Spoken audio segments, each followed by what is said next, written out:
Hello, this is Kip Attaway. Check your watch. Are you here?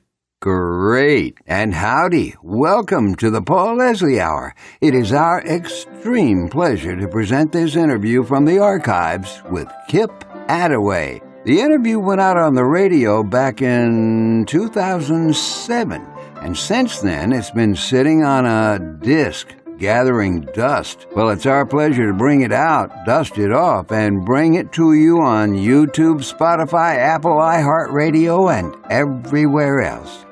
Kip Attaway is one of the artists who is not so easy to categorize. Some folks know him as an artist with a comedic side. His songs can be quite, well, hysterical. And some songs could be considered offensive to some. He's known for and has a cult following for his comedy, but many may overlook his tremendous songwriting. Kip Attaway is a writer. Writes everything from ballads to up-tempo stuff in calypso, country, even Hawaiian music. Some of his songs have been recorded by other artists, and many have been in the charts. Mikey and the Motorcars recorded the song Rock Springs to Cheyenne, and what a fantastic tune that is. And you will not regret the chance to listen to all of Kip Attaway's music, from the wild and crazy to the serious and pensive. He is not an artist you'll forget. A good way to start is to join us for this look at his music and a look at the man himself. This interview was taped at the legendary Spondifer's 2 restaurant in Cumming, Georgia. The Cumming location has closed, but the original Spondifer's in East Point is still thriving. And with this Kip Attaway interview, you will laugh, you'll think, and most of all, we hope you will have fun. Now, before we start the interview, just know how much we appreciate you being here. You can help us just by listening. But did you know you can give yourself and others the gift of stories? Keep us running by going to www.thepaulleslie.com/support. And we thank you. Now let's hear what Kip Attaway had to say all those years ago. Let's listen, all of us, together. I'm here at one of my favorite restaurants, Spondifer's, with Mr. Kip Attaway. So welcome to the program, Kip. Hello there.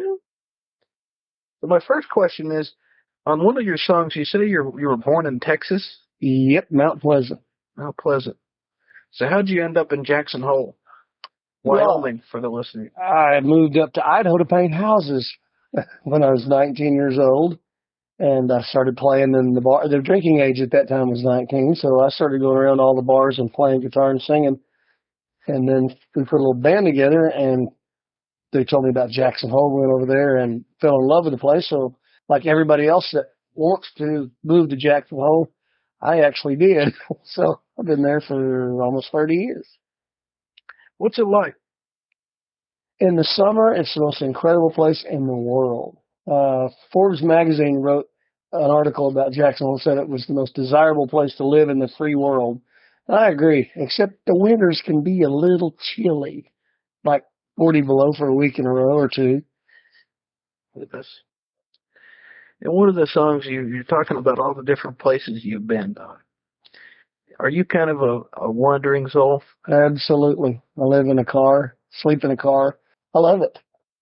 I actually have a house, and every now and then I go see if my stuff's still there, but I travel all the time. I'm playing here tonight, and then I head fly straight to L.A., go on a 7-day Mexican cruise on a ship, and then fly right back here, get in the car, drive to Wyoming, and do a bunch of one-nighters. So I'm moving all the time. I wanted to ask about... There is one of your songs that you talk about. Let's see here. Find the one. The Lord, I wish Harley made a wheelchair. And I'm wondering, are you a Harley man?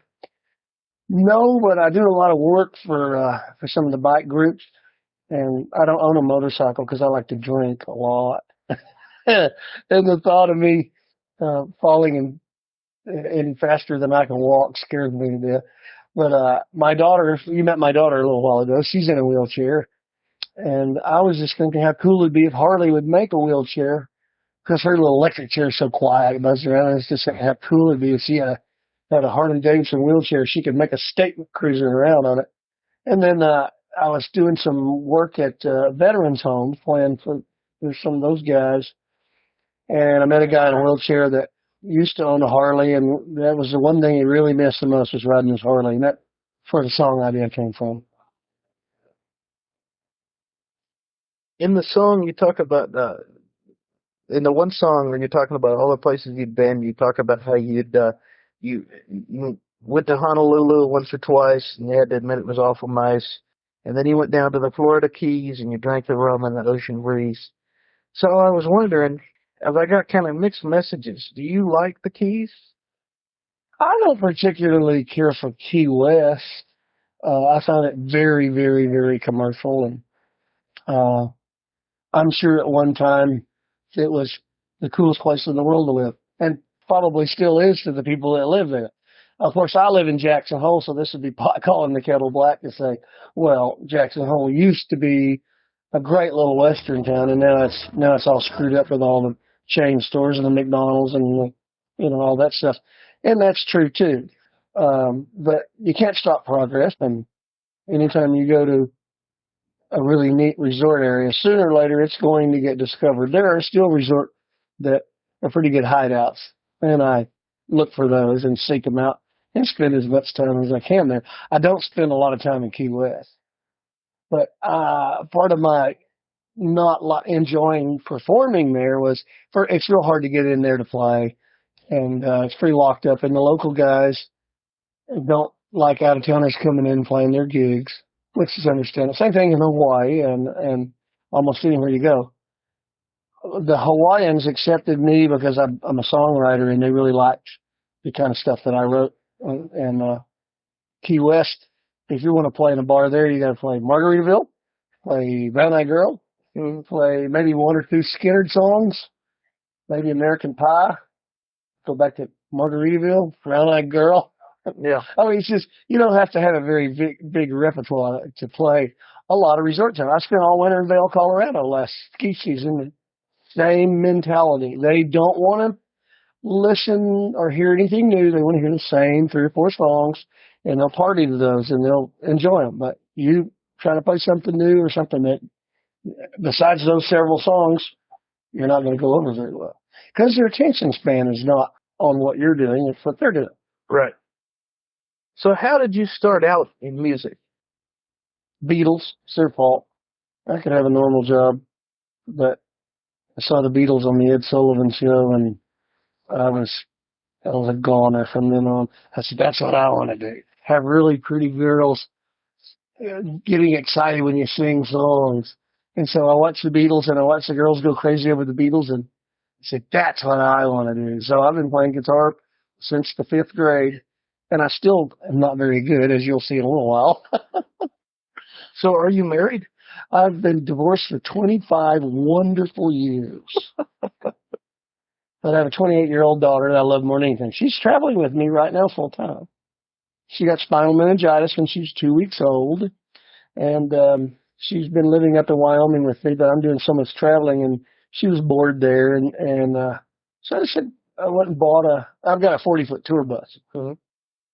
I went and bought a 16-passenger bus that has a wheelchair lift. I bought it from the Riverton, Wyoming Senior Citizen Center, and it's got a big wheelchair lift on the side. So I bought that and set it up like a little mini motorhome, and it looks like a geezer rig going down the road, so I don't ever worry about. I just blend in really well. I don't write my name on the side or anything, and I just cruise right through town. Nobody even notices me. And I got her in the back. She's got her computer or DVDs, and it's a good way to travel. And I noticed that you had an album for her, and it's called, I like a really nice title. I thought it was very clever. Just for You. Exactly. And my first album, back on 78 RPM, I think. It's on a 33 1/3 vinyl. And it actually had 2 songs that charted on the top 100 on the country charts. One song that I wrote, which is currently being played fairly regularly by by Mickey and the Motor Cars. Have you heard of those kids? They are phenomenal. Reckless Kelly's little brothers, and they're one of the top bands in Texas right now. And they just recorded one of my tunes. It's getting some radio airplay. And then one other song off of my first album charted in the top 100. It's called Wild Western Windblown Band, and Reckless Kelly recorded it. So the kids are carrying on the flame for us old geezers. It's pretty exciting. I wanted to ask about, you mentioned that you know, like so many people, you saw the Beatles, and that was kind of an inspiration because of the Beatlemania and the effect that it had on the many young women of that era. But I wanted to know, what other kind of stuff did you listen to growing up? Well, of course, all rock and roll. I'm a rock and roll fanatic. When Willie Nelson came back from Nashville to Texas and started playing all around Texas, and I started listening to country music. I didn't even like country before that because I thought it was corny. And the guys that listened to country music wanted to cut my hair with a pocket knife, and I didn't enjoy their company. So, because of Willie Nelson, I started listening to country, and then I got into Jerry Jeff, and of course Jerry Jeff and I've become friends since then. I introduced Jerry Jeff to the song "Trashy Women." A friend of mine wrote that, and we were doing a show one night, and Jerry Jeff said, "Teach me that song. It's a great song." So I did. He said, "Here's a copy of it," and so he started doing it. He was the first person to actually release it nationally, and then Confederate Railroad, who are also buddies of mine, they live down the street here. They heard Jerry Jeff do it. They recorded it, and then it became a number one hit song, and now you hear it everywhere. And they've done quite well with that tune. The song "If You Won't Leave Me Alone," it's written by you and two other guys. Let's see, Fennel Bennett, I think, maybe? Bennett and Walker. Is it Madeline Walker, who's Madeline sitting Walker. in there. She's doing my merchandise. She sells them on CDs for them. Oh, I see. And that's actually about her ex-husband. She gave me the song title, the song idea, and everything. And Bennett and I write songs together all the time. And the three of us sat around and wrote that song. I hope her ex-husband is listening. The one thing that's unfortunate is I've got to drive home after this gig, and so you won't be able to cook my goose, as you say in the one song. You're lucky. I can't imagine listening to what I do sober. I apologize in advance. So how long have you been a drinking man? Since before it was legal for you to do so? 19. I started drinking when the drinking age was 19, and I started drinking. And I liked it. Actually, my first job was $20 a night, and all I could drink. So I decided I was going to turn that into a profit deal, and I did. I drank the poor guy out of house and home. So just out of curiosity, what's your pleasure? What do you like to drink? It varies. I used to drink scotch a lot, but I behave myself when I drink scotch. So I'll be on stage and I won't say anything goofy or rude. And if you drink tequila or something, I'll say anything. So I tend to drink more whiskey or tequila on stage. And if I'm sitting at home in the hot tub with a really good cigar, I'll drink scotch because I don't have to think fast and do anything silly. But that's how I started doing the comedy routine. Was I had a band, and the band split up. I started playing at the $1 Million Cowboy Bar in Jackson Hole, which is where Jerry Jeff was coming in. And I noticed that I'd play a nice song, people would sit there, and I'd play a really silly song. People would start having fun. Kind of like the theory back to Key West. They want to hear their songs that they like to party to. So I started developing this large repertoire of comedy-type songs. Of course, I do parodies, rewrite. Jerry and I rewrote two songs the day before yesterday. We rewrote, was it Gary Puckett and you got Young Girl, Get Out of My, we rewrote Fat Girl, Get Out of My Car, I got real drunk and picked you up at the bar, you better run, girl. You know, you get the drift.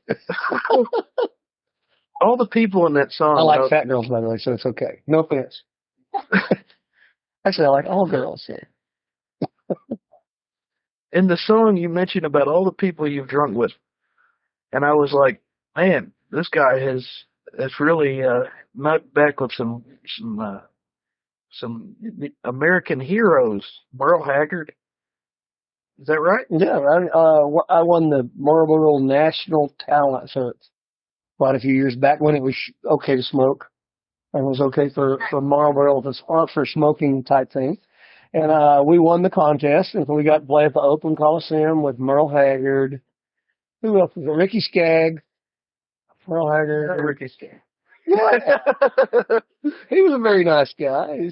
He was really cool. He comes back to the dressing room. The Oakland Coliseum is sold out, and he comes back in the dressing room and said, "Do you know how long I played before I made $5,000 for 15 minutes? Because that's what they paid us for doing 15 minutes.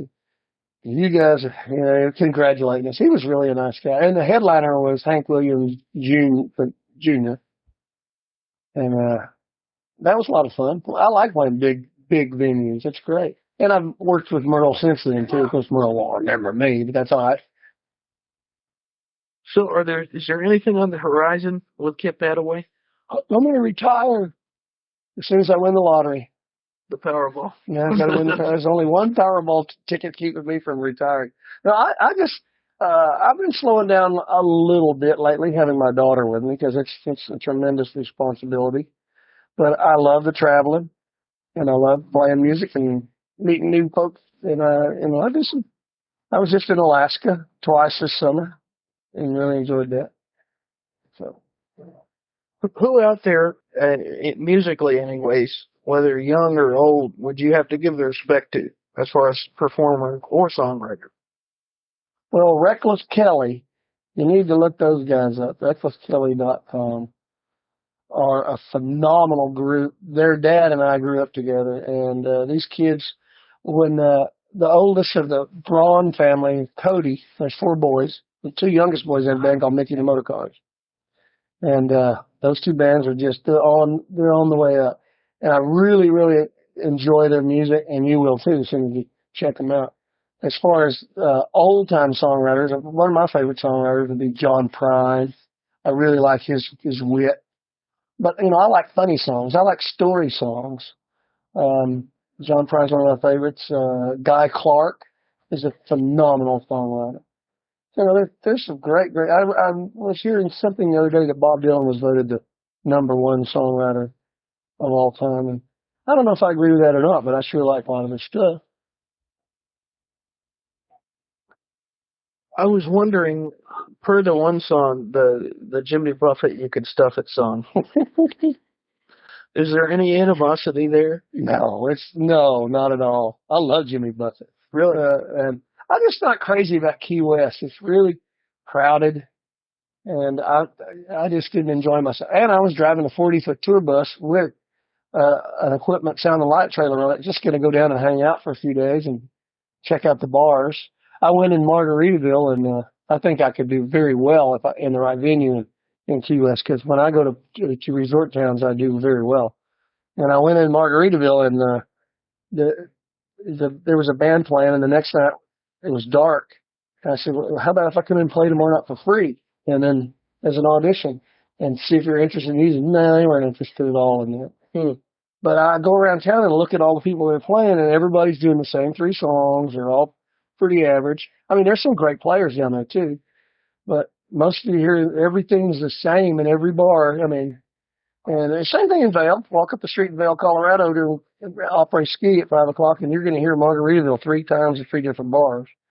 So there's no question about what great music it is, and I didn't care much for Key West per se. I like the Keys. I just thought it was crowded, and I didn't enjoy myself.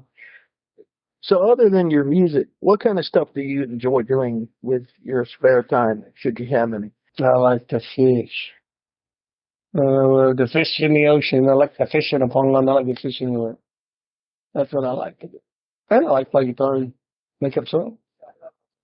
This place, Fun Divots, believe it or not, has a very strong connection to our program. Some of the original ideas behind the start of our program started in Fun Divots. Some 5 and 6 hour lunches we used to have here. So I was wondering, how did you meet Andy Camp? Jackson Hole. Yeah, he spends a lot of time up in Jackson Hole. And we've been friends for a long time. He'd come up there and see me play at the $1 Million Cowboy Bar, and we'd have a few cocktails, and he kept inviting me to come play at one of his restaurants. Back then he had the original one down south. Yeah. And finally he talked me into coming through and playing, and I had so much fun. And of course, then the guy, when I have a band, it's the drummer and the bass player were Chris Ledoux forever. And if you look on the credits, they're on there. Some of the albums have credits. That one's a compilation, so the FB 10 pages of people that played on that album. But K.W. Turnbull and David Lyle Evans, who are toured with Chris Ledoux forever, or the guys singing that played with me. And Ledoux was doing a show here down in Atlanta. And I called the band up. I said, go to Spondivits. And they went, Andy beat them within an inch of their life. Swept them out the front door. And they still talk about how much fun they had. And that was down at East Point. And then at East Point, technically? East Point, yep. So I had a lot of fun down the south side. Me too. Do you know what a Spondivit is? I have no idea. I do. I'll tell you off the air. So my last question to you, Kip Attaway, given that our program is broadcast all over the world. Really? Yes. What would you... You're recording this? This is recorded. Uh-oh. You can't go Come back. on. What would you, Kip Attaway, like to say to the world? I'm speechless. That's the toughest question anybody's ever asked me. Go buy all of my CDs and then I can retire. KipAttaway.com. High five. Thank you, my friend. All right, thank you. Thank you for stopping by today. If you enjoyed our program, consider telling a friend about it. The Paul Leslie Hour is made possible through people just like you. So you want to keep the show going, right? Go to thepaulleslie.com. That's thepaulleslie.com. Click on Support the Show. And thanks to everyone who contributes. Performance of the intro music is courtesy of John Primorano, The Entertainer, written by Scott Joplin. End credit theme music is courtesy of John Primorano, the traditional song Corina Corina. Your announcer is Dan Gold. Hey, that's me. The show is hosted and produced by Paul Leslie. And we'll see you next time on the Paul Leslie Hour.